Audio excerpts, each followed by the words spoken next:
এবার বিশ্বকাপের মঞ্চ মাতানোর অপেক্ষায় নেইমার। কার্লো অ্যানচেলোত্তির অধীনে প্রথমবার পূর্ণাঙ্গ অনুশীলনে অংশ নিয়েছেন ব্রাজিল সুপারস্টার। সতীর্থ মার্তিনেল্লি বললেন, চোট কাটিয়ে মাঠে নামতে পুরোপুরি প্রস্তুত নেইমার। সব ঠিক থাকলে স্কটল্যান্ড ম্যাচ দিয়ে 3 বছর পর জাতীয় দলের জার্সি গায়ে মাঠে নামতে যাচ্ছেন নেইমার জুনিয়র।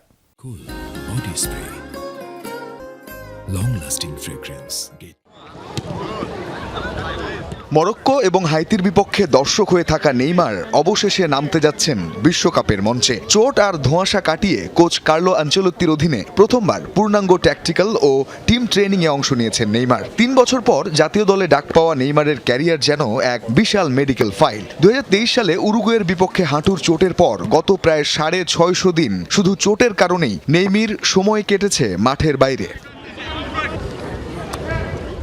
তবে এবার কাফ ইনজুরিকে হারিয়ে স্কটল্যান্ডের বিপক্ষে মাঠে নামতে মরিয়া ব্রাজিলিয়ান সুপারস্টার। যদিও নেইমার মাঠে নামবেন কিনা সেই সিদ্ধান্ত একান্তই কোচ আনচেলোত্তির, তবে নেইমারের সাথে অনুশীলন সেরে সতীর্থ গ্যাব্রিয়েল মার্তিনেল্লি বললেন, ফেরার জন্য পুরোপুরি প্রস্তুত নেইমি।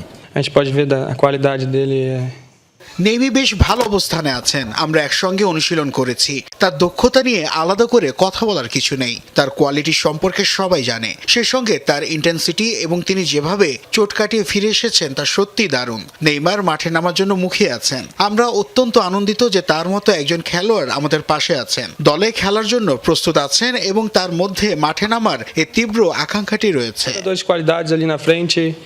তবে একদিকে নেইমারের ফেরার স্বস্তি, অন্যদিকে রাফিনিয়ার ইনজুরির অস্বস্তিও রয়েছে সেলেসাও শিবিরে। ফিলাডেলফিয়ায় হাইতির বিপক্ষে ব্রাজিলের দাপুটে জয়ের ম্যাচে প্রথমার্ধের শেষ দিকে ডান পায়ের উরুর পেশিতে চোট নিয়ে মাঠ ছাড়েন বার্সা ফরওয়ার্ড।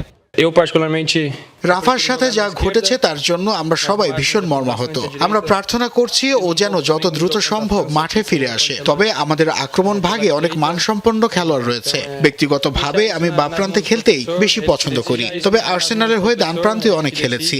নিশ্চিতভাবেই আমরা সবাই মাঠে নিজেদের সেরাটা দেওয়ার জন্য প্রস্তুত হচ্ছি। বাকিটা কোচের সিদ্ধান্ত। গ্রুপ সিতে 4 পয়েন্ট নিয়ে গোল ব্যবধানে মরক্কোর চেয়ে এগিয়ে থেকে শীর্ষস্থানে ব্রাজিল। গ্রুপ চ্যাম্পিয়ন হয়ে রাউন্ড অফ 32-তে যেতে 25 জুন স্কটিশদের বিপক্ষে দাপুটে জয়ের অপেক্ষায় সেলেসাওরা। রঞ্জন শান্ত, যমুনা স্পোর্টস।